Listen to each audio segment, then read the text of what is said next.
اعوذ باللہ من الشیطان الرجیم، بسم اللہ الرحمن الرحیم۔ تمام معزز ناظرین جو اس وقت میری یہ ویڈیو دیکھ رہے ہیں، ان سب کو میری طرف سے باادب السلام علیکم۔ اس امید کے ساتھ سلام پیش کیا ہے کہ جواب میں آپ نے بھی وعلیکم السلام کہا ہوگا۔ اللہ تعالی ہم سب کو ایمان کی دولت سے مالا مال کرے، گناہ صغیرہ ہوں یا کبیرہ ان سے بچا کر رکھے۔ اگر گناہ ہو جائیں تو اللہ تعالیٰ معاف فرما دے، اور یا اللہ ہمیں سچی توبہ کرنے کی توفیق عطا فرما دے، تاکہ جب اس دنیا سے جائیں تو اللہ تعالیٰ ہم سے راضی ہو۔ میں اکثر لوگوں سے ریکویسٹ کرتا ہوں کہ ویڈیو کے اختتام پر میں ایک دعا میں کرتا ہوں، اس کو ضرور سنا کریں اور آمین کہا کریں۔ نہ جانے کس کا آمین کہنا ہمارے لیے خیر بن جائے اور دعا قبول ہو جائے۔ معاف کیجیے گا، میں ایک واقعہ سنانا چاہتا ہوں۔ حضرت عثمان غنی رضی اللہ تعالی عنہ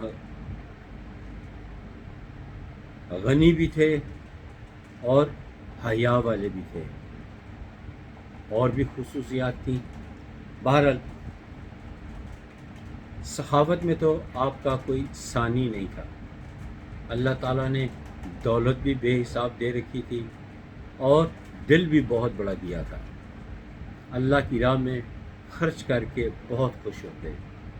جب مدینہ پاک میں پانی کی کمی ہوئی تو کنواں خرید کر، جو سب سے مہنگا کنواں تھا، جس کا پانی سب سے میٹھا اور شیریں تھا، وہ خرید کر مسلمانوں کے لیے وقف کر دیا۔ کسی موقع پہ مسلمانوں کو پیسے کی کمی کا احساس نہیں ہونے دیا، اسی لیے عثمان غنی کا خطاب دیا گیا، غنی کا خطاب دیا گیا۔ ایک واقعہ ملاحظہ فرمائیے۔ ملک شام سے ایک مسلمان بڑی آس امید کے ساتھ مدینہ تشریف لایا۔ اس وقت مسلمانوں کے خلیفہ حضرت ابوبکر صدیق رضی اللہ تعالی عنہ تھے۔ آپ نے سلام پیش کیا، اب وہ گھر سے باہر ہی تھے، سلام پیش کیا اور کہا کہ میں مسلمان ہوں۔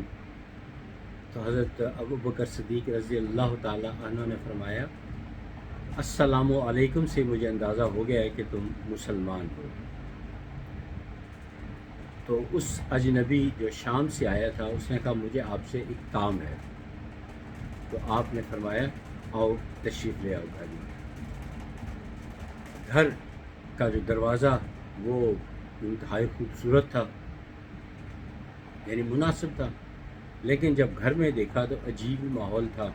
کوئی چارپائی نہیں تھی، اونٹ یہ جو ہوتی ہے کھجور، اس کی کھال کی بنی ہوئی پرانی بوسیدہ چٹائیاں تھیں، اس پہ بیٹھ گئے۔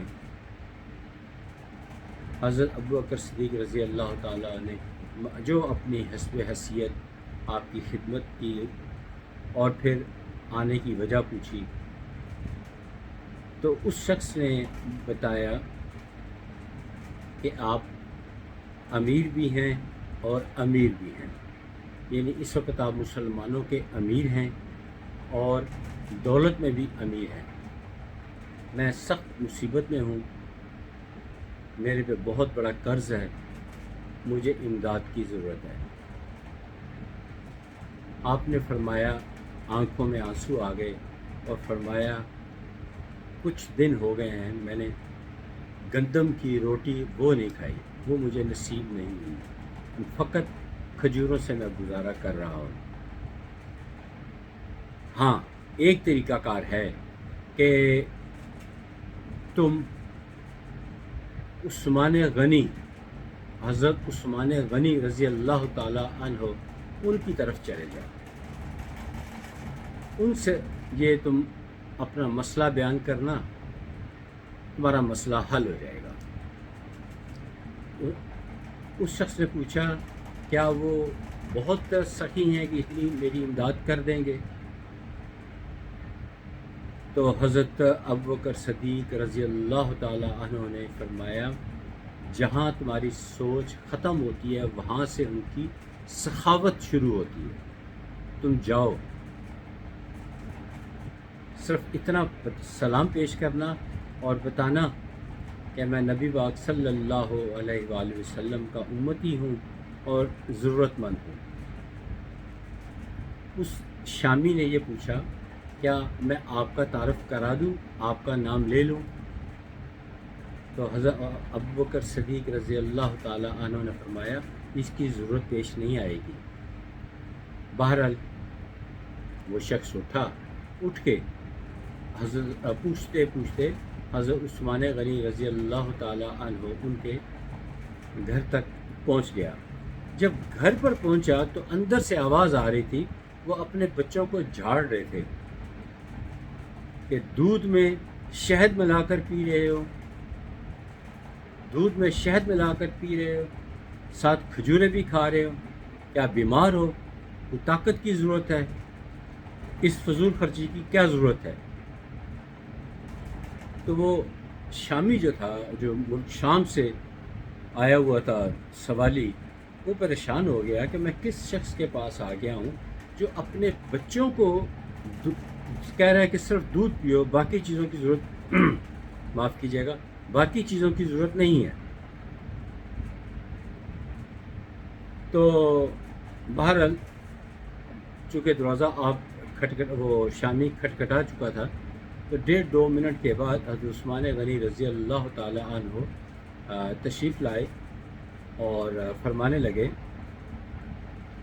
کہ میں بچوں کو کسی بات پہ ڈانٹ رہا تھا جس سے تھوڑی دیر تاخیر ہو گئی، اس کے لیے مجھے معاف کر دینا. آپ نے یعنی حضرت عثمان غنی رضی اللہ تعالی عنہ نے اس شامی شخص کو عزت آبرو کے ساتھ بٹھایا، دودھ میں شہد ملا کر پلایا. وہ شخص حیران ہو گیا کہ اپنے بچوں کو سادہ دودھ دے رہے ہیں، مجھے دودھ میں شہد ڈال کر پیش کر رہے ہیں. جب میں نے وہ پی لیا پیالہ تو اس کے بعد مجھے کھجور کا بنا ہوا حلوہ پیش کیا. میری اور حیرانگی بڑھ گئی. بہرحال آپ نے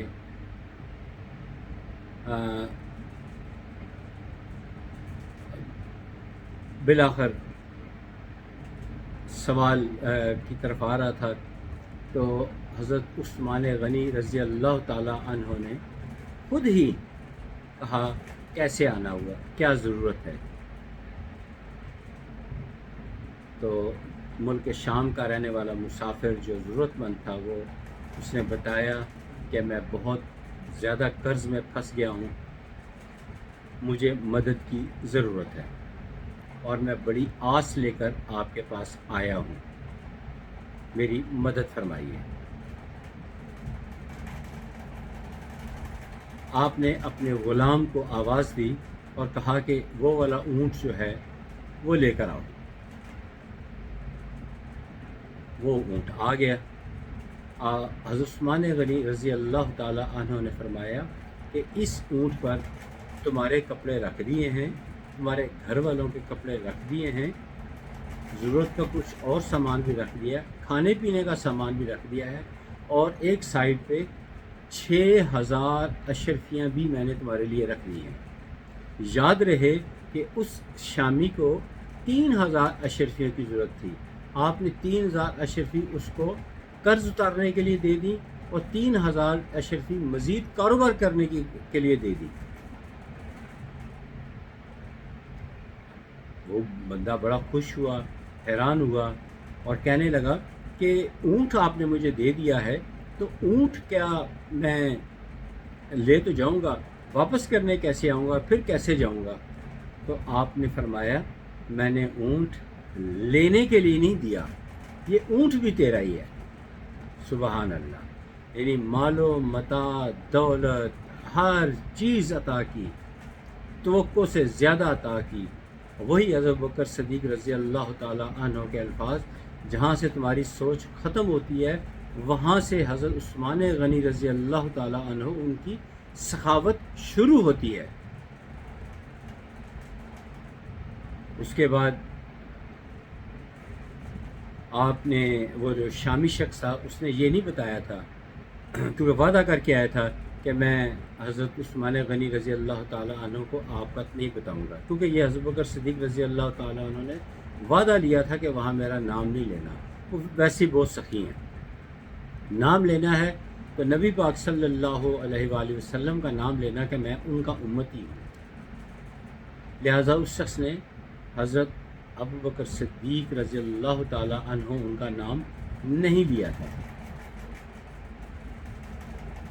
خیر، جب وہ دروازے میں پہنچے، پوچھا کوئی اور میرے لائے خدمت، تو وہ شامی شخص نے کہا بہت میرے لیے بہت کچھ ہے، اور پوچھا کیا؟ ہاں، جب گیٹ پہ پہنچے، دروازے تک پہنچے، تو حضرت عثمان غنی رضی اللہ تعالیٰ عنہ نے اشارہ کیا کہ اس راستے جانا، اس راستے جانا۔ انہوں نے کہا جی اس کی کیا وجہ ہے؟ کہ اس راستے جاؤ گے تو حضرت ابوبکر صدیق رضی اللہ تعالیٰ عنہ کا گھر ہے، ان کو پتہ چل جائے گا، جبکہ نیکی کا کام پردے میں کیا جائے تو بہتر ہوتا ہے۔ بہت شکریہ، آپ نے یہ واقعہ سنا۔ اللہ تعالیٰ ہمیں بھی توفیق دے کہ ہم راہ خدا خرچ کریں۔ اللہ تعالیٰ ہمیں اتنا رزق حلال عطا فرمائے کہ ہم اس کی راہ میں خرچ کریں، صدقہ کریں، غریبوں کے کام آئیں۔ یا اللہ ہمیں صغیرہ کبیرہ گناہوں سے بچا لے، جو ہو گئے ہیں ان کو معاف فرما دے۔ یا اللہ معاف فرما دے، یا اللہ معاف فرما دے۔ یا اللہ ہم سے اتنے اچھے اچھے کام کروا لے کہ ہم تجھے پسند آ جائیں، قبر بھی اچھی ملے، قبر کی مٹی بھی خوش ہو کہ کوئی نیک شخص میرا مسکن بنا ہے، اور روز قیامت بھی ہمارے گناہوں پر پردہ رکھنا، اور نبی پاک صلی اللہ علیہ وآلہ وسلم کی شفاعت بھی نصیب فرمانا۔ آمین ثم آمین۔ اگلی ویڈیو تک اجازت دیجیے، پھر ملاقات ہوگی انشاءاللہ تعالی۔ خدا حافظ، السلام علیکم۔